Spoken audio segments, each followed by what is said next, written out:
Yeah, he's live, all right.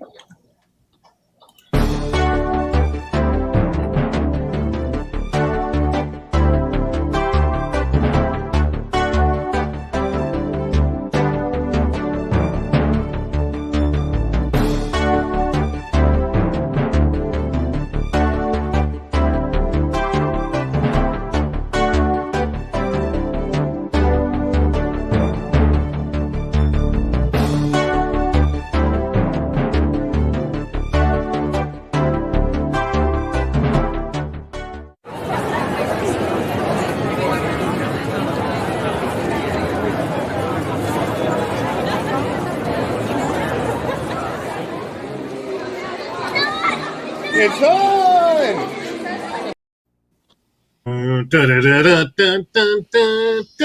Welcome to Disney Parks Talk Live, the show in which we talk about Disney Parks live. My name is Gibby Mosley, co-founder of Laughing Place. To my left, the other co-founder of Laughing Place, Rebecca Mosley. She's also my wife. Down below, the one, the only, Mike Celestino, man in charge of Simpsons and Muppets right now, because they're really happening. How you doing, Mike? How's it going? It's going very well. And to my left, the man, the myth, the legend, Jeremiah Good. He apparently brings his own crowd to cheer him on.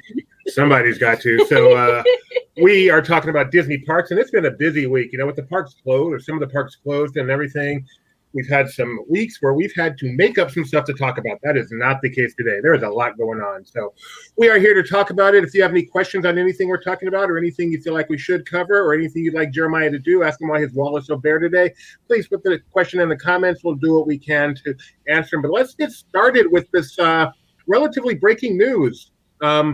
Jeremiah, who's the most familiar with this? Jeremiah, I'm guessing. Me. I just read the article. There is going, according to the Hollywood Reporter, who does not make this stuff up, even though nothing is confirmed yet, there's going to be a Magic Kingdom TV universe on Disney Plus. What you know about it, Jeremiah? It pretty much is just dropped not too long ago. It sounds like I mean we remember, what was it, a couple years ago they were going to do Jon Favreau was going to do a Magic Kingdom movie, and that seems to have died off. This isn't based on the park itself. It's based on things in the park. And this first one will be the Society of Explorers and Adventurers, which I think we've discussed about 1 million times when we're walking through Magic Kingdom. And it's a fictional group of characters that have started taking up residency in many of the different attractions around the world, including the Jungle Cruise and the Jungle Cruise Navigation Company here at the Magic Kingdom. We have Harrison Hightower in Tokyo Disneyland that may or may not look very much like Joe Ruddy. But that seems to be the basis of the first one. We just heard about this on the Hollywood Reporter, so Disney hasn't confirmed, but Hollywood Reporter isn't, one of those dirt sites that we can't trust. What the Hollywood Reporter says, this is in the piece itself. It says the idea, per sources, is to explore characters like Seaboat Captain from the Jungle Cruise, the Prospector from Big Thunder Mountain, climbers from the Matterhorn, for example, as part of this world of the Society of Explorers and Adventurers. But then it goes on to say, to be clear, none of those characters or storylines are currently on the table at this stage. So it's kind of, You know why? They're hiding the real premiere episode, The Little Man at Disneyland. And that's the one I'm looking forward to. Indeed. And then we'll find out that Agatha is behind it all. But his Tall Ship Productions banner was already... Oh, I'm sorry. This is Ron Moore, the creator behind the reimagining of Battlestar Galactica for the Sci-Fi Network. Well, I don't know if it was specifically for the Sci-Fi Network, but it aired on the Sci-Fi Network eventually. Yes, or as Dewey likes to say, Siffy. But his Tall Ship Productions banner, I believe, is already doing the Swiss Family Robinson, right? Scroll down, because I thought that was being confirmed in here. Slight echo from where. Yeah, no, it's right there. His first project under the pact is the Disney Plus series Swiss Family Robinson, which he is working on alongside John M. Chu. So he is also, by the way, they call him Disney superfan Ron Moore. So I've never heard of him, but apparently he is a super fan, so we can expect him to give it the reverence it deserves. You watched the sci-fi thing along with me, so you've heard of him. But I didn't know he was a super fan. Oh, okay. That's what you. Okay. Like if they had said Disney super fan Jon Favreau or Disney super fan John Stamos or Disney super fan, Screech back in the day, I would have gotten it. But Ron Moore, I've not heard of as a Disney super fan, so news to me. Does that mean he was bitten by a radioactive fan? I was thinking like Jeremiah. Yes, I was thinking like he ate a radioactive churro. Isn't that how you would become a super fan? Like a radioactive churro? We have so much news today. We don't have time for frivolity. Sorry. Let's move. I'm telling you, people, it's so hard to keep you on track. Goodness. All right. Next up is a story of a lovely theme park that was born 50 years ago this October. So Disney World last week announced that they are indeed celebrating their birthday, which is good news because with everything going on, you never know. They're kicking it off on October 1st, 2021, which will be its actual 50th birthday. There is the wonderfully understated logo for it. They gave a few details. We can expect much more, I'm sure. But so far, by the way, we did a long discussion on this last week. You can go check that out. So we're just gonna briefly do it right now. But there's the logo. They're going to do the beacons of magic. So each of the 4 park icons. I don't know. Did they mention anything about Miss Tilly or Summit Plummet? I don't think so. So each of the major 4 icons are going to get some love. Got to see the 50 there. Got to get some projections.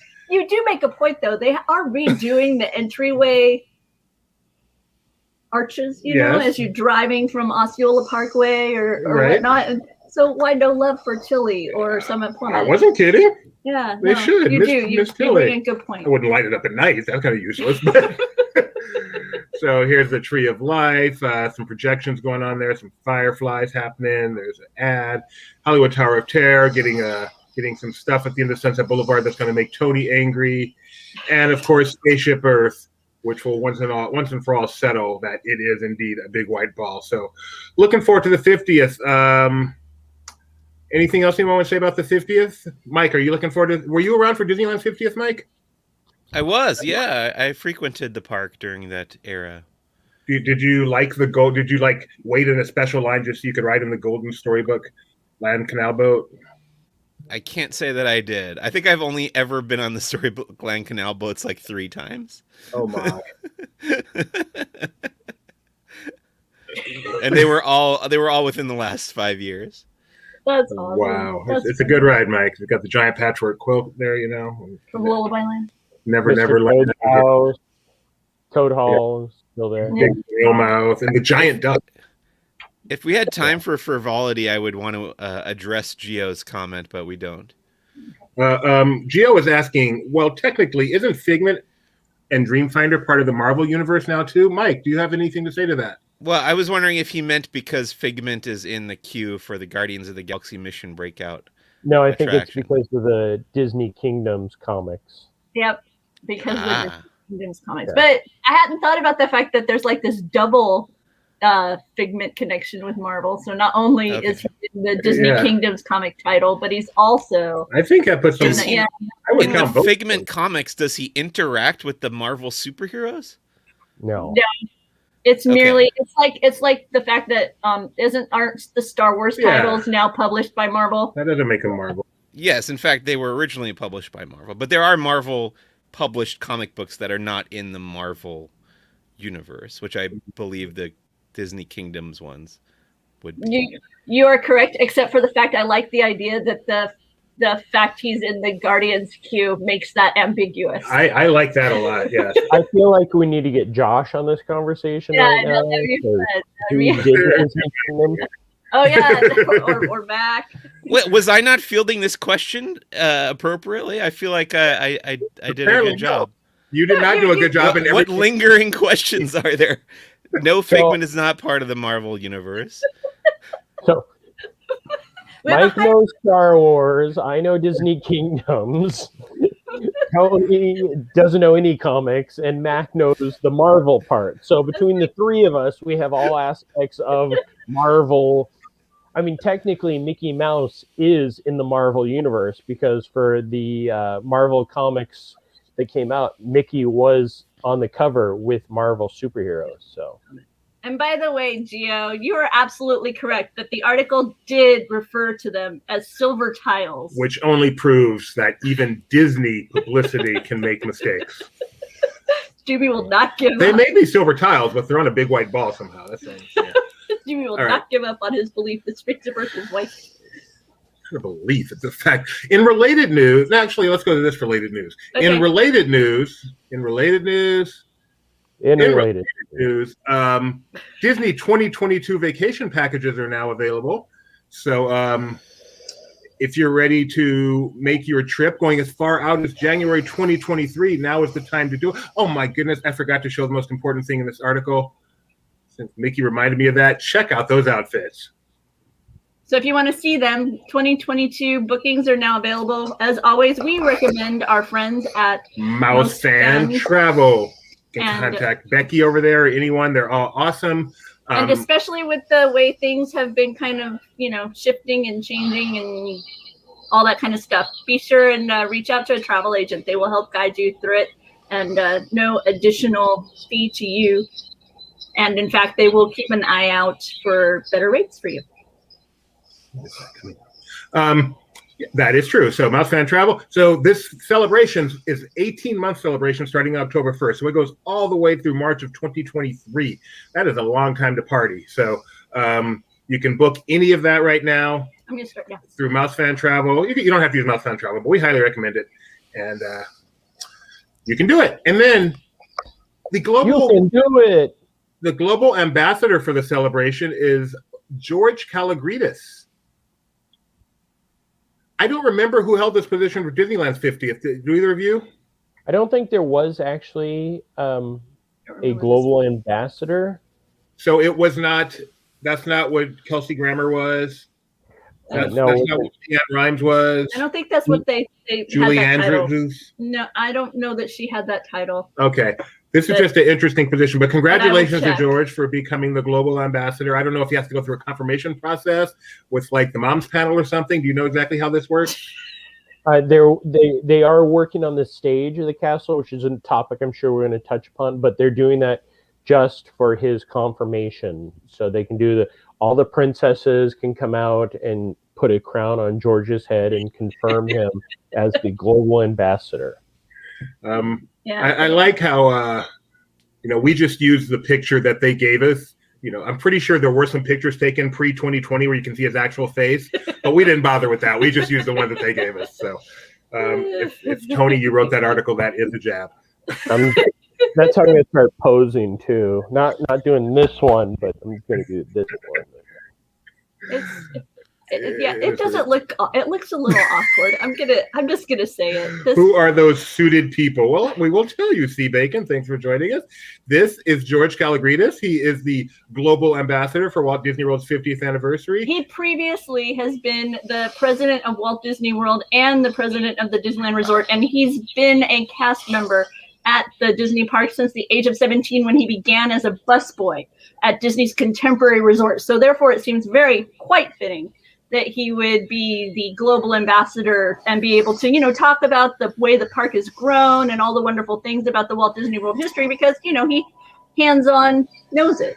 Tony says it wasn't him, so in that case, whoever it was, not a big deal, just, maybe for the future. And then this gentleman in the suit back here is Jeff Vale, who is the president of the Walt Disney World Resort and also his longtime colleague.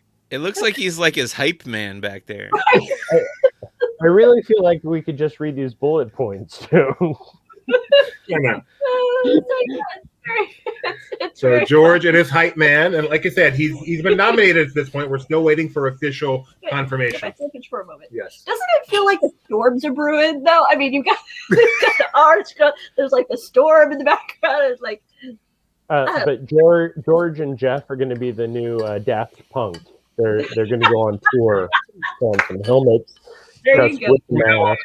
That's awesome. Whenever Rebecca and I are both on a show together, this is how we're starting the show. We are. 6 feet apart. Arms crossed. She can be my hype man. Gio said, looks like a rocket album cover. Doesn't it? That's what we were saying earlier when we were talking about it in the LP work chat. Rue the day. Through the day they ever put that picture I know, up there. right? All right, next up on the agenda, let's see, we got that. Let's all do the George. I think the next biggest story is way out in California. Far, far away. So, Mike, you got to go here. Let's talk about it a little bit. I did. I went there twice now. The Star Wars Trading Post opened this past week in the former Rainforest Cafe building at the Disneyland Resort, downtown Disney District. And I think they did a really good job. I was very impressed. It feels very Star Wars-y. Our friend and coworker Tony was cool to point out some features of the Rainforest Cafe that kind of carried over that I didn't figure out on my own, which I felt embarrassed by, but it looks neat in there. Well, any favorite aspects of it? I really like what they did with the plush animal display in the back, which I think that the shelving there was probably left over from Rainforest, but I don't know. I just really like the look of that back corner. And then the aquarium, as Tony pointed out, is now covered in that orange. Oh yeah, there's Grogu's little hover pram there on the left. That I was told was a production copy from the set of The Mandalorian, which is neat. That is awesome. I hope that's true. Actually, it doesn't matter if it's true. We think it's true, and that's all that counts. And there's the plush wall you're referring to, I believe. Yeah. All the creatures from the Creatures Stall and the Toydarian Toy Maker. This is like a tactical board, I think they call it. Like you might see in a Star Wars film or the Rise of the Resistance queue. Can you press the buttons?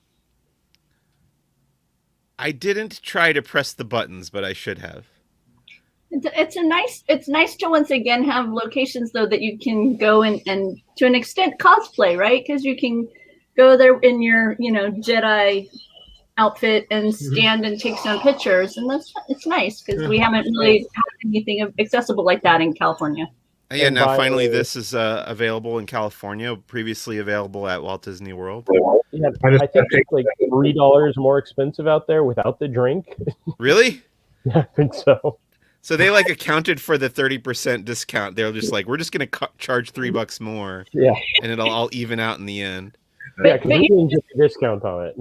But yours didn't smell. Remember, Mike, you were bragging about that. I paid for the no smell, yeah. Did you have you drunk out of it yet? No. I doubt I will ever put any liquid in here.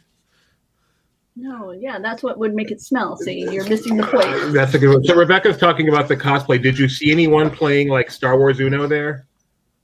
Star Wars Uno? Isn't that game you guys play? Oh, am I mistaken? That's not what it's called.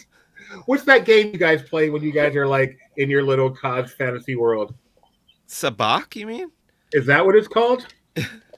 My mistake. Did you see anyone playing Sabacc there? I mean, there's nowhere to sit down inside there, so that would be tough. But I did see a couple people dressed in like Batu gear.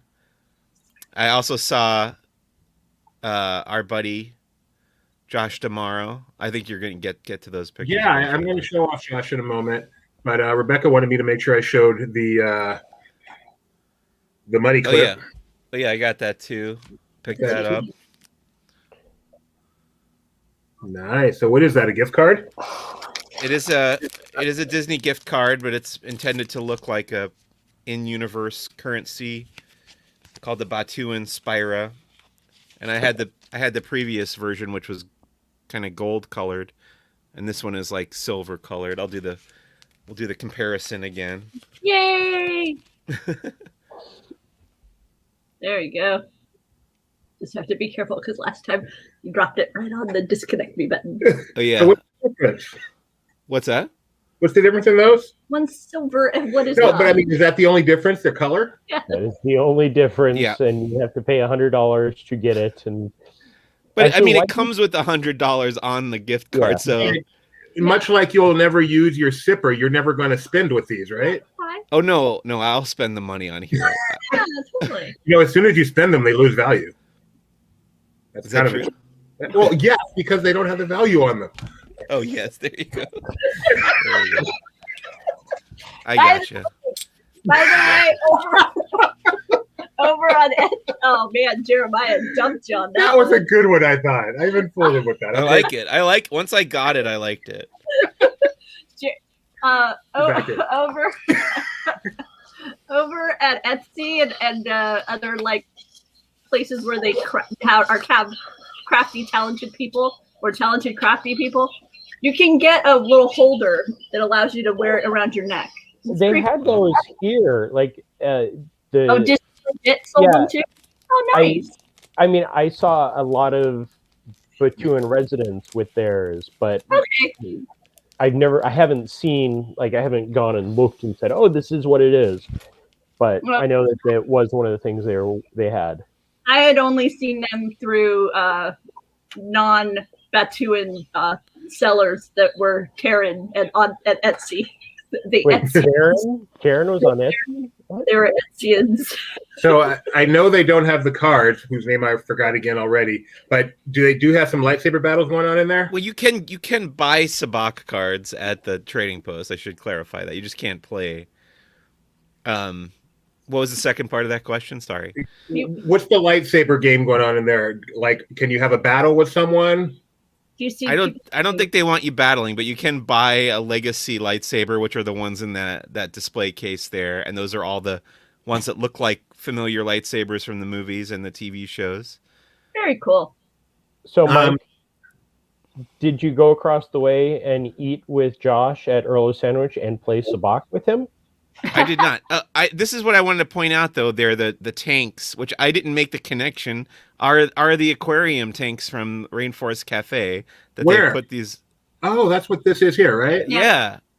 For whatever reason, it didn't jump out at me, but yeah, it's totally the aquarium. The top part is the overhead connector for the two large tanks. Did they remove the fish? Did you ask? I didn't ask, but I would certainly hope so. Now we're back to smell. For a while. Okay. Yeah. That would make sense. Because the place has been closed for quite a while. You want us to see you slowly pull up Twitter. I knew it would be this slow. I may have done this another way. So, okay. Their cosplaying was Josh DeMero, right? Yes. This is after he took off his Jedi robes. But he does have the classy Josh stance. So these pictures I took when I spotted him from inside Wonderground Gallery. I saw him, and is that Ken Potrock? No, it might be. Yeah, I'm pretty sure that is. I recognize that face. I think so. Yeah. I'm hesitant always now with masking to say I would bet a small amount of money that's him. Yeah, if you look at the name tag too, that looks like Ken. So what are their two positions, Mike? Well, Josh is the chairman of Disney Parks, correct? And Ken is the president of Disneyland now. Okay, so back in like our era, this would be like seeing Paul Pressler and Cynthia Harris at the park, right? Yes. Awesome. Yeah. Cool. Did you? I want to say also, I didn't talk to him this time. I had talked to him the previous time I saw him, but I never was face to face with him. I was between a large window and him, but I did see him again later on the day, hanging around in the entrance area of the Star Wars trading post. But I didn't want to take any more pictures of him because I started to feel like I was stalking him. But do you know when he was hanging around the entrance, did he get a virtual time or did he just kind of cut to the front? It looked like he was just able to go in whenever he wanted to, which is one of the perks of the job. So you went there on the first annual pass holder day, and then you went back on the first public day last Friday. How did it feel different on the 2 days? Was it a lot more crowded? No, well, they have the capacity capped probably at the same amount. What's happening, Jeremiah? There's Sabacc right there. The Sabacc is right there on top. Sabacc? Yeah. Those are the Sabacc decks that you can get. Is there a draw 4 card in here? Okay, I'm sorry. So the difference was that for the Legacy Pass holder preview, you had to have a reservation. Then you checked in at the ESPN zone. Then you got in the queue outside of the trading post. And then starting on Friday, basically I got there at opening, and it was like a mad dash to get in the line. I ended up being probably 10th guest in that day, although I was the very first guest on the pass holder preview. Then they started doing the virtual queue, so you had to like give them your number, and then later on when the line went down again, they would text you and you'd come back and get in line. You do like they seem to have some merchandise out front, so if you just need a little porg for lunch or something, you can just go grab it out front. Don't need to wait in queue for that. So. Again, we're talking about Earl's sandwich and sabak. You know, the porg sandwich, place in sabak. It's a dream come true. That would be fun. Right. If they had a pork sandwich. So, a question for you, Mike. This is an important question. I know you have allergies. If they actually sold pork, but only in a way where you had to have it in a food you're allergic to, would you still have it just because? No. Oh, God, no. There you go. I'm surprised at that answer, to be honest. Thought that would be an important exception you would have made. Okay, so now that Star Wars Trading Post has opened in the former location of the Rainforest Cafe, what has gone where the old location used to be, Mike? Well, they've reopened Wonderground Gallery, everybody's favorite. Yay! Any changes that you noticed, or pretty much look like it did before? Well, it pretty much looks like it did before, but I did notice that I think the artwork on the walls is a little more sparse. Like they haven't quite filled in all the spaces on the walls yet. Not that artwork, but I mean the art that they're selling along the back wall, like over there on the right. I think I remembered there being more on the walls back there, but otherwise, pretty much the same kind of stuff you used to see in there. Did you see anyone come in here in like a Jedi robe or something, confused in the wrong location? No, this also had a wait all day, so I don't think you could go in by accident, really. It seems like a really smart move because this place was a popular place, so to give it back to Underground and take the even larger Rainforest Cafe and move the Star Wars over to there. Very smart move, Disney. Nice going, Josh and Ken. It's also nice because when you have yet another storefront, then you can increase the capacity available just to the downtown Disney area, because that's part of what's calculated into your attendance figures. Very, very, very good point. Which is part of the reason why they opened up the Buena Vista Street, was because they could see the demand on the location and they wanted to be able to, because you can't shove more people into the spot. You have to figure out a way to make more space for people. You cannot put more blueberries in the pie unless you make the pie tin larger, is what you're trying to say. Yeah, sure. Exactly. And then also, Mike Celestino, did you get to see this guy? It was pointed out to me before I went there, and then I totally blanked on it. So no, I didn't go inside the Lego store because there was a wait for that all day too. And I could have waited, I just forgot. So that's my fault. But I don't know. I feel like we've seen Lego Chewbacca before, right? Like that's not something lives outside the Lego store here with Raya and everybody. But that's okay, Mike. I haven't seen the new Lego display out here, and it's been out there for a week also. So we're both failing on the Lego field. I felt very bad when I remembered that, and I was like, "Oh wait, I was supposed to go in the Lego store and get that." Because usually Lego store is my first and last stop when I'm at downtown Disney. For whatever reason, there was so much else going on this trip, I didn't go in there. Is this next time? Is this Lego right here, the shoulder strap thing, his purse? Is that Lego? Yeah, I think it's probably all Lego. Okay. And so he's on display at the Lego store until March 1st. And I wonder, are they going to just destroy him? Like, because that would be so cool if you could watch him like drop him off a big building. That would be so awesome. Jimmy's like, please tell me. Yeah, that I'll go to. That's so awesome. Sign me up. I'm there. And then all the kids go scrambling for the Legos and they get to keep them. That would be beautiful. Or like the crate dragon, has those pearls. If there was like a special thing hidden somewhere and you just weren't sure where it was going to land, and you had to go find it. One solid gold brick. One solid. Yeah, there you go. Every man for themselves. Yeah, or lady. That would be great. Okay. Somebody at the end of the video pops his head and goes, I swear on my life, I thought Chewbacca could fly. Very nice. Nice callback to Nick Morgan's favorite TV episode of all time. And what show? WKRP. I'm doing Fred. You thought about it. You weren't so sure. All right. So, Rebecca. Yes. Is this the right article? I don't know. It depends on whether or not you want to talk about the Together We Can Be Incredible campaign or not. Is that? I don't know. Whatever you were talking to me about yesterday about the Disneyland Resort. I'm so sorry. The Disneyland Resort president meeting with the knots and all them. That's not. Nothing? I don't have it. You don't have anything to say about that? I don't have anything to say about that. I'm sorry. No, it's all good. Scratch that. Wait, I'm curious what that was about. What is that a real thing? Incredibles thing or what? What Disneyland meeting with knots? No. Okay. I put that wrong. Yeah, Juby put that totally wrong. What actually happened is that there was a travel industry event on Friday where various California tourism individuals and experts spoke to the tourism industry. And among the speakers were Ken Potrock, the president of the Disneyland Resort, and Karen Irwin, the president and CEO of Universal Studios Hollywood. And you can find the highlights of their discussion on In Park Magazine Twitter feed.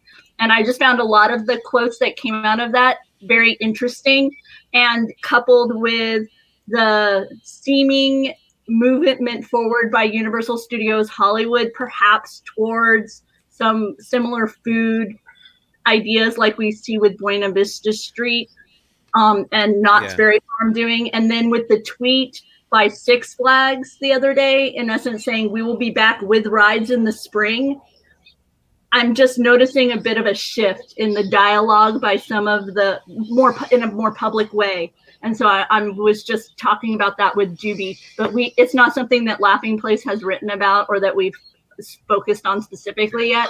But it's just kind of a trend I noticed, and that's all it was. Yeah, that's my mistake. I thought we had done an article on it, and I thought that was the article. My mistake. But the event did happen. We're not making this up, and this was an actual event on the record statement. It's called the Outlook Forum, and so you can look for the hashtag Outlook Forum 2021.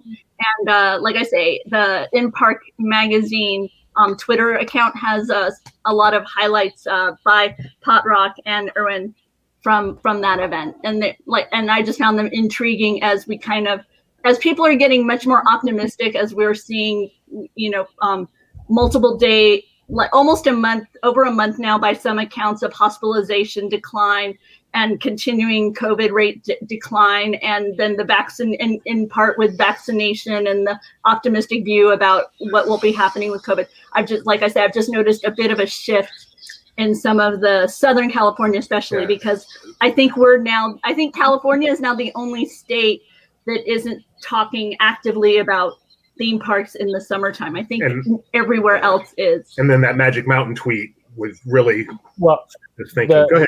The Magic Mountain isn't just Magic Mountain. Six Flags announced that they will have all 27 of their parks open by the spring of this year. And that is, hell or high water, apparently, according to them, whether California approves it or not. That's their plan. So it's just like I say, it's been an interesting change in the dialogue publicly from and official accounts, the official accounts like the Six Flags Magic Mountain Twitter and these types of things. Even if you think back, when the numbers were getting much better in the fall, but then the governor came out with his plan for reopening that didn't even address large theme parks. There was already pushback then saying, what about us? And then the numbers got much worse through the winter, and that kind of went on the back burner. But now that things are getting better again, I don't think it's surprising that the major theme parks are saying, we do not want to get left behind again like we seem to in the fall. And they're just seem to be doing a bit of a push.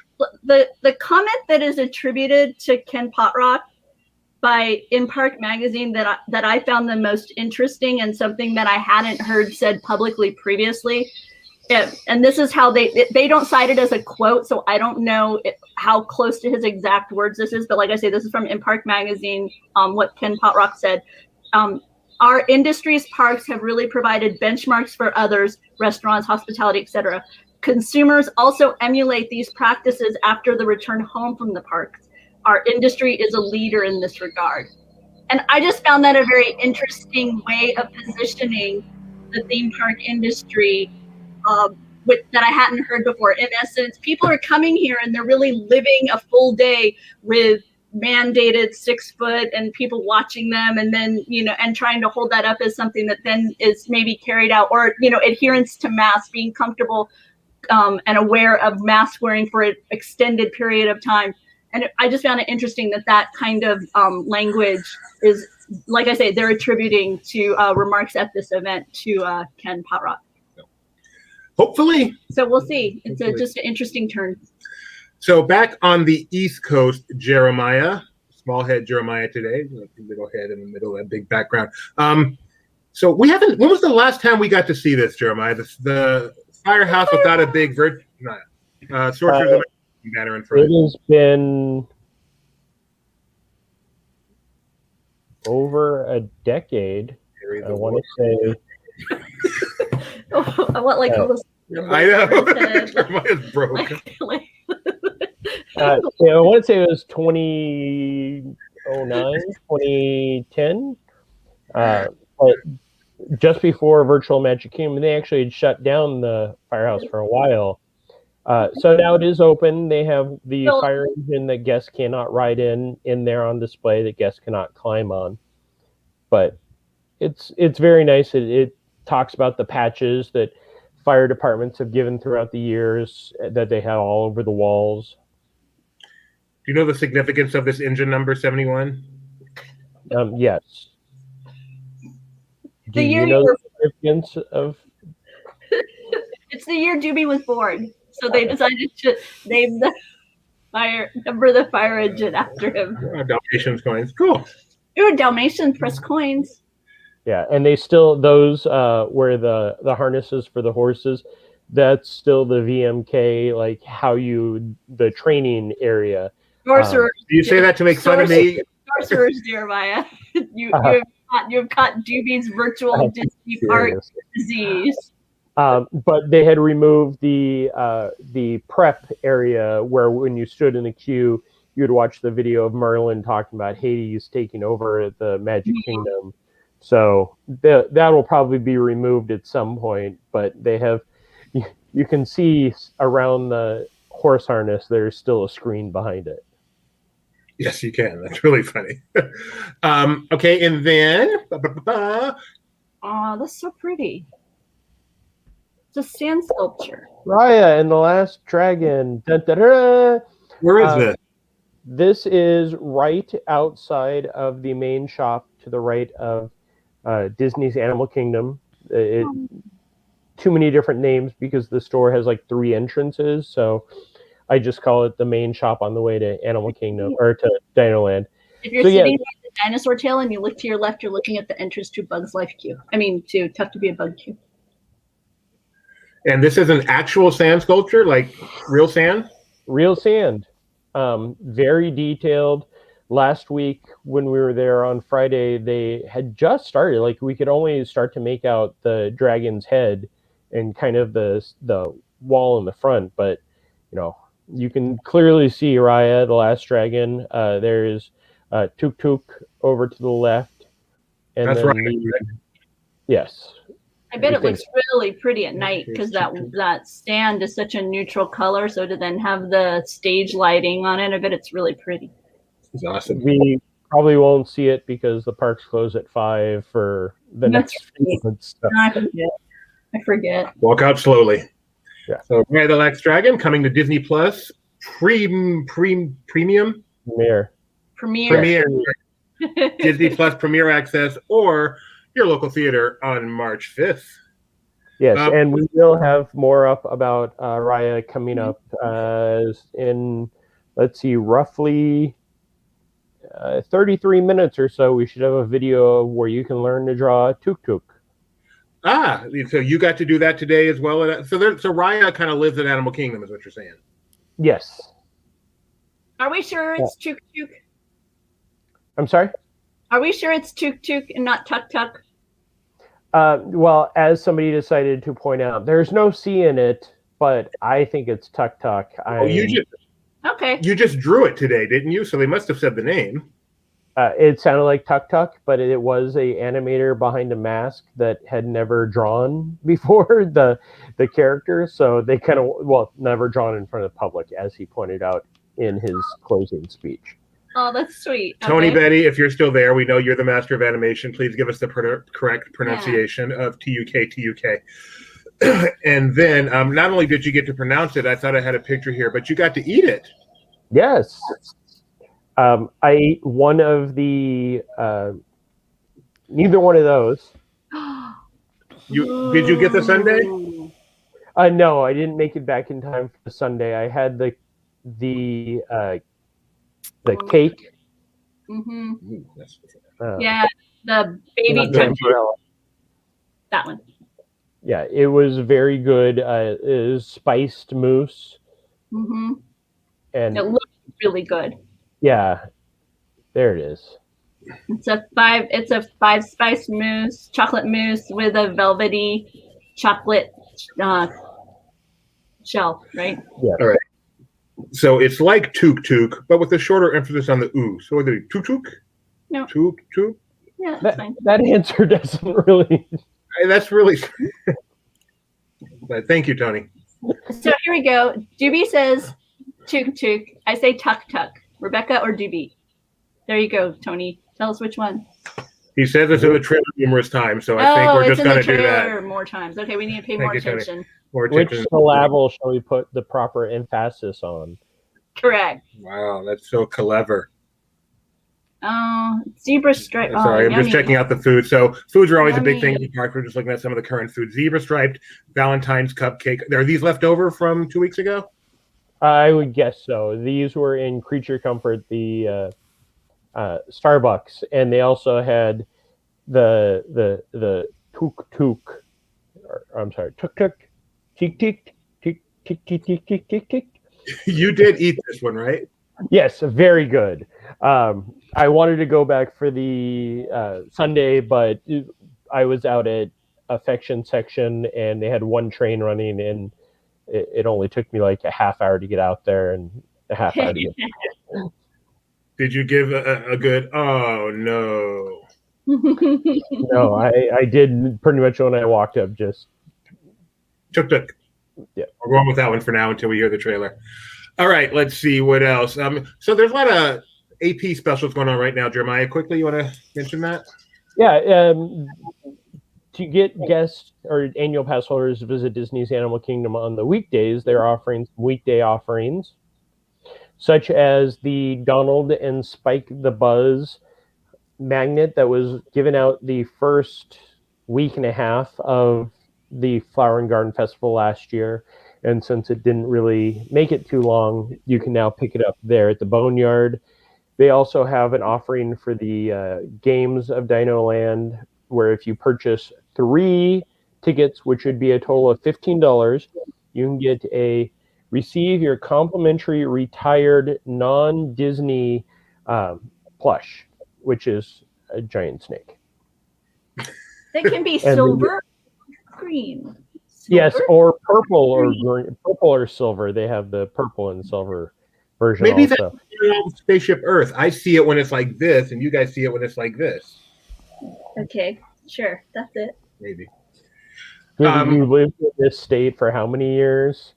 To clarify on the magnet, those are only available during the week, right? Correct. And the plush also, it's only available for the weekday offerings. They do have some special drinks at the lounge and cookies, which I didn't learn about until I was out of the range. But we will be visiting, I'm sure, Disney's Animal Kingdom again soon, someday. You missed the cookies. That's a shame. Let's see. You got to take a look. Do a drive-by? No, actually, let's talk about this is far more important. You got to do some of the scavenger hunts, right? Yes, the Disney's Vacation Club 30th anniversary Scenic Selfies available in all of the parks. I actually did 3 of the 4 parks, and you walk around and you take selfies in different areas designated by a handheld game on your phone. It actually gives you information about the locations where you're going to. So it's not just go here, take a picture. This was a description of the bricks of the American Adventure, and I don't even remember what it was. It's just that is as meta as I could possibly get, with PhotoPass taking a picture of me taking a selfie of us on a live stream. They did a nice job. That's a nice picture. That's real funny. So that's actually a lot of fun to go around. You get to learn a little bit more about the decor, the atmosphere, the choices at the park, and get your selfies, and you get a free button out of it. We did 3 of them, I believe, live stream so far, and yes, they're really enjoyable from here in California. I can only imagine how fun they are in Florida with the wires and the rig and everything. it wasn't bad when I had a phone, but when I had to use an iPad and the gimbal, that got a little challenging. Is this a selfie? I don't know what that picture is. How did this picture do it in here?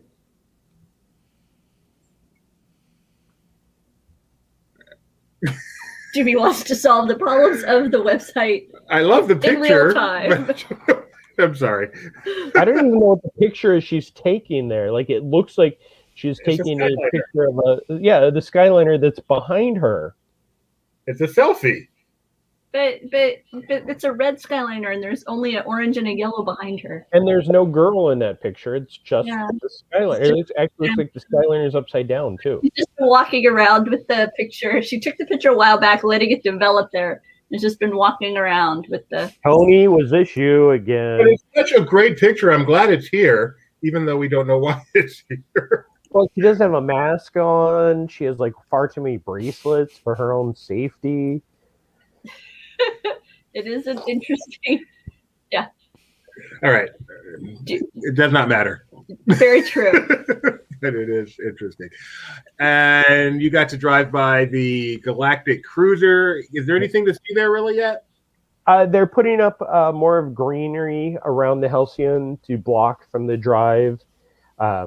This hill was freshly made to put in more palm trees and greenery to keep the view from the guests who are just driving by the spaceship that launches after you board it sometime in the not too distant future. That is exciting. I really curious how that comes off, both in terms of actual execution and then what guests think of it. It's such a bold thing Disney's doing there. Yes, Jeremiah? I feel like when that finally opens, Mike and I are going to be roommates for a couple of nights.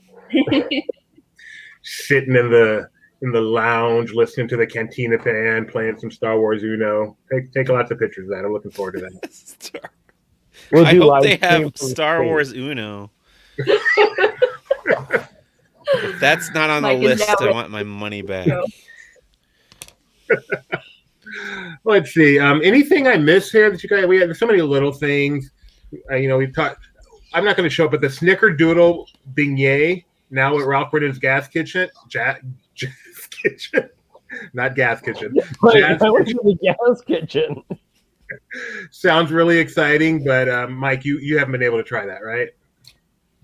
I have not tried the Snickerdoodle beignet. No. Oh man, I almost want to drive down for that.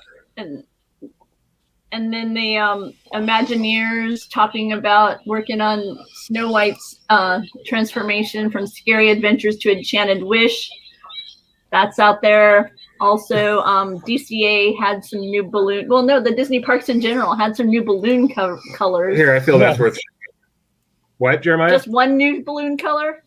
I thought it was a balloon color. When we saw it, it looked like there was just the one, but we aren't balloon experts, but we think that we saw that there were multiple. And Doobie, just to make you extremely happy, there is a Star Wars.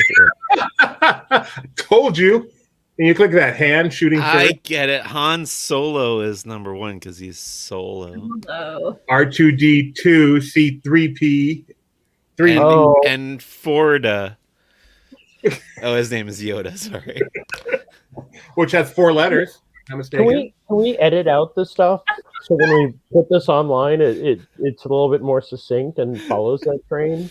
Like, I think our followers may enjoy the edited version. Oh, we're live? What? I just feel so vindicated on Star Wars Uno. So here are those balloons my wife talked about. The purple. You know what I'm really looking forward to? We've recently moved into the 21st century and gotten a bunch of Wi-Fi lights in our house. If these were Wi-Fi, you could like walk around and then program them to just. He wants his balloon. He wants to walk around the park going, make it blue. Yeah. Make it pink. How cool would that be? I am sorry to tell you, it looks like the Star Wars Uno game came out a few years ago and is not available anymore unless you go on a secondary. eBay. It came out.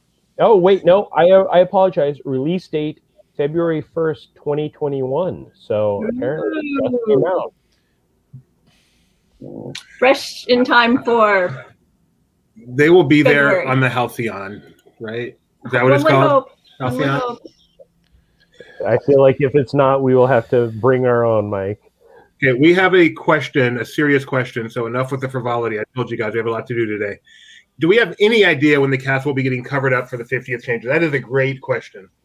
I think, Brett, thank you very much for the question. Most of the castle is done.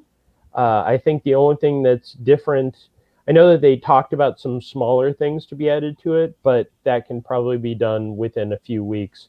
I don't know if we're going to get a giant crane to put the Christmas lights on it this year because they'll be keeping with the projections instead. They are going to put a big 50 on there, though. Yeah, which we saw when they did the Happiest Celebration on Earth, that changing one that they had for many years. So hopefully that won't be too close or too far out, but by October 1st or somewhere just before there, we'll be seeing it. Do you remember when we thought that was going to be a live feed? Yeah, because they told us on other parts. That's what they told us it was. Oh, did they really? I remember hearing that too. Yeah. I remember it was like, oh, that'll be interesting to go to the park and to see, like, early morning Disneyland. Yeah, I mean, good thing they did, and they would have put us out of a job. Magic Kingdom. That's all we do now. I know. Who wants Cinderellabration back? All right, let's close out. Oh no, we should mention the Hong Kong Disneyland is reopened. That's a huge deal. Not so much to us in California, but the fact that they've reopened is a humongous deal. So yay, one step closer to getting all these theme parks around the world back in business. Brett asked because he hoped it's not covered up in April when he visits. Since the celebration starts in October, I think you're pretty safe there. What do you think, Jeremiah? Yeah, I don't think we'll see anything until probably after summer, going into September, October, or early September throughout that month. We'll see the big changes happening. The Bowers Museum. Okay. And for those of you in Southern California, the Bowers Museum has announced that the amazing archives exhibit that's been there has been extended now through April 25th. So be sure to check out their website for information on access to the amazing exhibit. And if you aren't sure why it's so amazing, be sure to check out Laughing Place because our own Mike Celestino was able to visit it. Weren't you, Mike?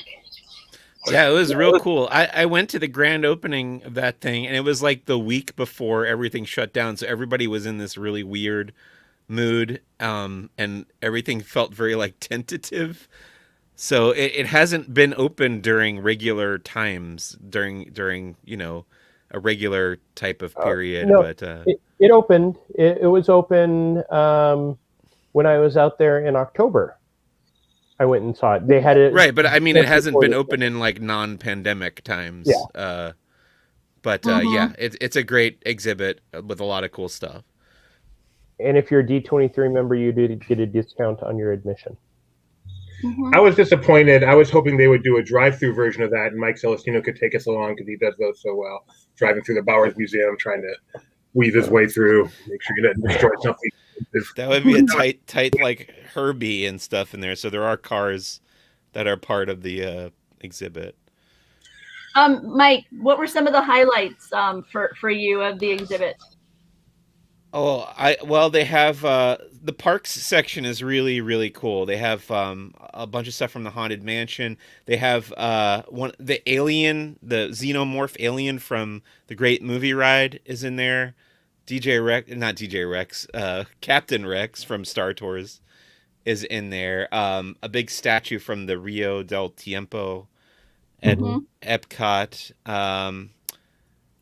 There was so much cool stuff. There was all the costumes. Yeah, there was a bunch of costumes. They had like the Rocketeer costume and stuff, and like the Mary Poppins Returns costumes and stuff. But probably number one for me was getting to see up close and personal the Swan Station computer from Lost, which is One of my favorite movie or TV props, really, ever.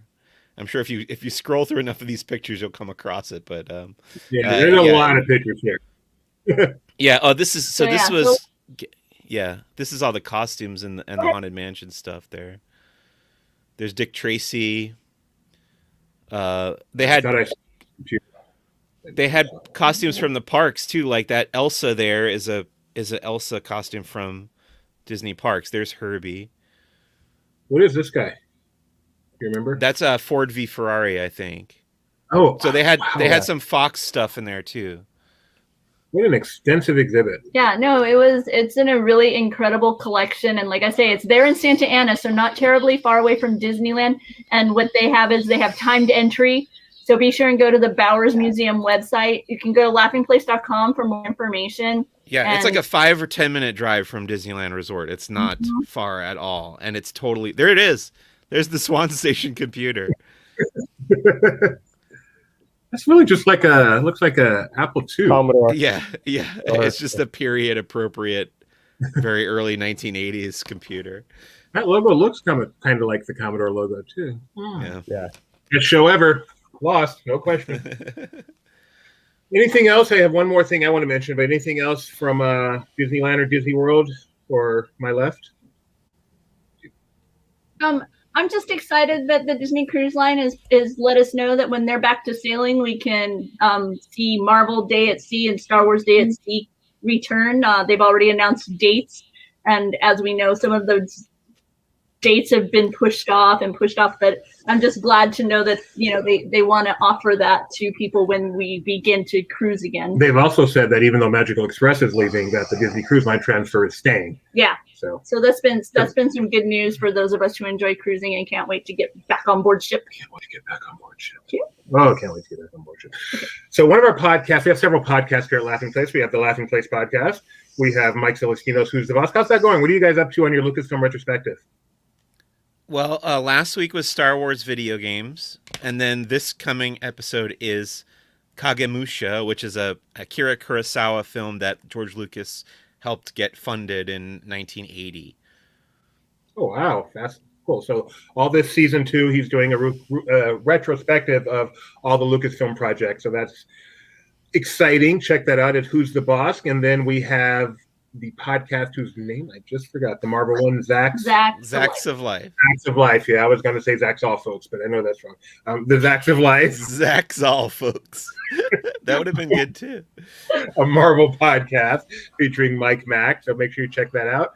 And then, of course, we have this isn't really our podcast, but we are affiliated with it. The Sweep Spot. It's a podcast by a pair of former Disneyland sweepers with wonderful, wonderful stories. They have a couple of great books out there, and this podcast called The Sweep Spot, which we're mentioning this week because they are interviewing Chris Crump, who is a former Imagineer and also the son of legendary Imagineer Rolly Crump. So undoubtedly some great stories there. You want to check that out. And then they also discuss the news following that. But you already know all the news because you watched us. So if you just want to hear the interview part, we're okay with that.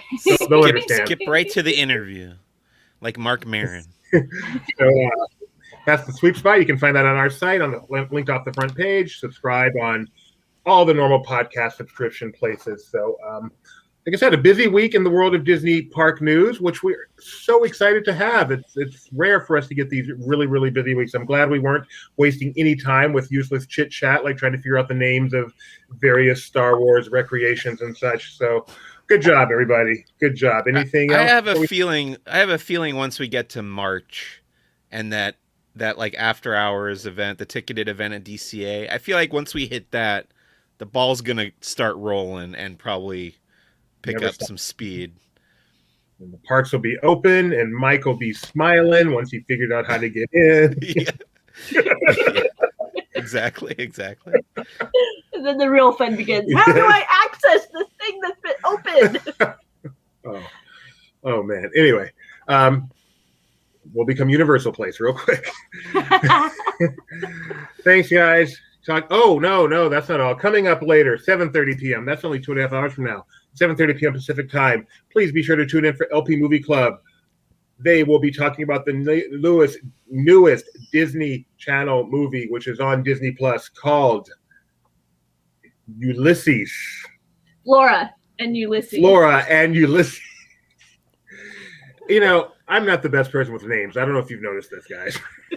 But names are not my strong point. So Flora and Ulysses will be on. I hear it's a great movie. I'm actually really looking forward to seeing it. Yeah, we haven't yet seen it, so we're excited. But it's on the list. Have either of you had a chance to check it out yet? I have not watched it yet, but I heard the principal cast of DuckTales is in it and wanting to watch it. Oh, there you go. Huey, Dewey, Louie, and Webby are all in it from the new DuckTales. Awesome. So yeah, that's coming up at 7:30, and then tomorrow Jeremiah's going to be at Universal Studios, 10 a.m. Pacific time. It's the movie. 1 p.m. Looking forward to that. I hope I get to do that one with you, Jeremiah. I love going to uni. Until then, everybody, my apologies for all my mistakes. They were numerous today. Bye-bye.